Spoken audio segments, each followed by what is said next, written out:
राज्यसभा चुनाव के बाद हिमाचल प्रदेश की राजनीति में ऐसा भूचाल आ जाएगा किसी ने सोचा भी नहीं था। सुक्खू सरकार पर संकट है। विक्रमादित्य सिंह जो मंत्री हैं हिमाचल प्रदेश सरकार में, उन्होंने इस्तीफा दे दिया और विक्रमादित्य सिंह ने ये कहा कि विधायकों को अनदेखा किया गया, जो ज़मीनी नेता और कार्यकर्ता हैं उन्हें अनसुना किया गया। हालांकि विक्रमादित्य सिंह ने ये कहा कि जो सही होगा वही मैं फैसला करूंगा। हाँ, विक्रमादित्य सिंह ने अपने पिता वीरभद्र सिंह को याद करते हुए बहुत विक्रमादित्य भावुक हुए, रो भी पड़े। लेकिन हिमाचल प्रदेश में क्या होने वाला है, सवाल ये बड़ा है। मेरे सीनियर कोलीग हैं जितेंद्र तिवारी, जो हिमाचल प्रदेश की पॉलिटिक्स पर और राज्यसभा चुनाव में जितना खेला हुआ, इन्हीं के ज़रिए सारी खबरें आपने हमारे leading news channel India news पर देखा था। अभी जीतू, क्या लगता है आपको कि हिमाचल प्रदेश में सुक्खू सरकार पर संकट के बादल हैं, सरकार बचेगी या जाएगी? मैं घुमा फिरा करके कुछ पूछ ही नहीं रहा। देखिए, सबसे बड़ा सवाल ये है कि अभी जो कुछ देर पहले विक्रमादित्य सिंह ने कहा, वो अपने आप में एक बहुत बड़ा जवाब है इस चीज़ का कि सरकार रहेगी या जाएगी। क्योंकि विक्रमादित्य सरकार का ही बड़ा चेहरा नहीं है, वहाँ कांग्रेस के भी बड़े चेहरे हैं जिनके पीछे कई कांग्रेसी विधायक भी खड़े हैं। तो ऐसे में सरकार का जाना तो लगभग तय माना जा रहा है। यानी आप ये कह रहे हैं कि राज्यसभा चुनाव का जो खेला है हिमाचल प्रदेश में सरकार गिराएगा। अब मेरा अगला सवाल ये है, क्या विक्रमादित्य सिंह भारतीय जनता पार्टी ज्वाइन करेंगे? अगर ज्वाइन करते हैं, आने वाले वक्त में सीएम फेस के तौर पर उन्हें देख सकते हैं हम, या अभी ये कहना थोड़ा इमैच्योर है? देखिए, अभी इसमें दो चीज़ें हैं। एक, जो पर्यवेक्षकों की टीम है अभी उसका शिमला पहुंचना बाकी है कांग्रेस के।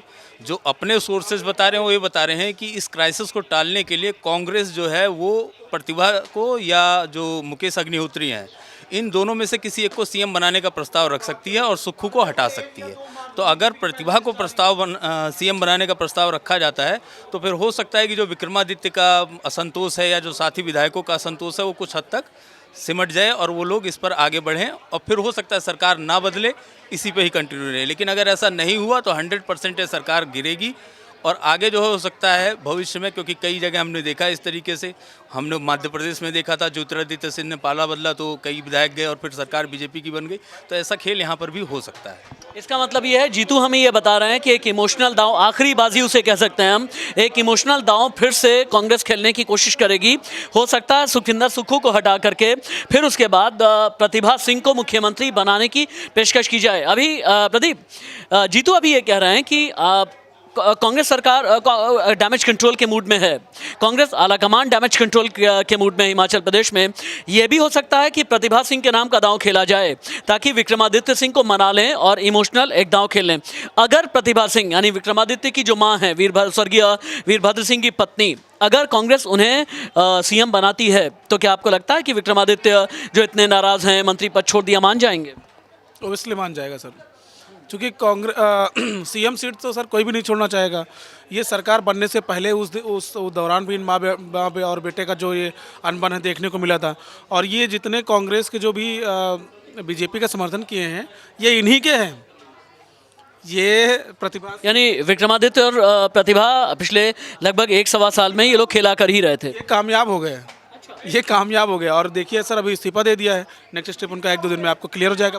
अच्छा, ये एक बड़ी बात प्रदीप ने की है। प्रदीप ने इशारा ये किया, जी तो प्रदीप इशारा ये कर रहे थे, ये कोई राज्यसभा चुनाव का अकेले का खेल नहीं है।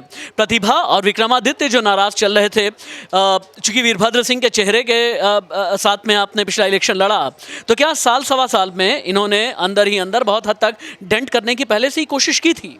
देखिए, ये पहली बार नहीं है। हकीकत यही है कि जब सरकार बनी थी हिमाचल में, उस समय प्रतिभा सिंह जो थी उन्हीं की अगुवाई में वहाँ चुनाव लड़ा गया था। लेकिन उसके बाद जब सीएम बनाने की बारी आई तो ये परिवार पीछे चला गया। मंत्रालय में भी अगर हम देखें तो विक्रमादित्य सिंह को कोई बहुत बड़ा मंत्रालय नहीं मिला। लेकिन ये भूमिका जो है उसी समय बन गई थी कि अगर लंबे समय तक चलना है तो इस परिवार को आपको खुश रखना पड़ेगा, क्योंकि लंबे समय तक हिमाचल में जो ये परिवार है वो अपना राज करता है। एक खबर और भी है कि हिमाचल में आनंद शर्मा की जो नाराज़गी है, क्योंकि आनंद शर्मा भी बीच बीच में उन्हें ये लगता था कि उनके लिए भी शायद, चूँकि नाराज़ गुट जो अलग एक गुट बनाया गया था G23, उसका हिस्सा थे। आनंद शर्मा ने भी क्या पर्दे के पीछे विक्रमादित्य के साथ मिलकर के कोई खेल किया है? देखिए, अब इसमें कहना तो मुश्किल है क्योंकि आनंद शर्मा नाराज़ थे। पहले कई बार ये बातें सामने आई थी, लेकिन जब पीछे खुलकर उनसे एक बार बात हुई थी तो उन्होंने इस चीज़ से डिनाई किया और कहा कि नहीं, सब कुछ ठीक है। लेकिन देखिए, ये पर्दे के पीछे तो बहुत कुछ चल रहा है।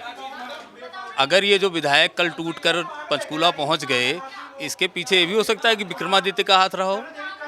भाई कोई बिना बड़े हाथ के हर्ष महाजन के साथ चला जाना राज्यसभा में इतना संभव नहीं है। अगर विक्रमादित्य का इशारा रहा होगा तो हो सकता है इतना बड़ा कदम लोगों ने उठाया। और वैसे भी हर्ष महाजन और वीरभद्र सिंह का रिश्ता क्या रहा पॉलिटिकली, कैसे ये कहा जाता है कि हर्ष महाजन रणनीतिकार हुआ करते थे स्वर्गीय वीरभद्र सिंह के, लेकिन आप मान करके चले हिमाचल की राजनीति इस वक्त सबसे ज़्यादा इंटरेस्टिंग है। सरकार बचेगी या जाएगी, अभी और कितने ट्विस्ट, कितने टर्न बाकी हैं। इसी चैनल पर, इसी प्लेटफॉर्म पर आगे मैं आप तक खबर पहुंचाता रहूंगा। नमस्ते।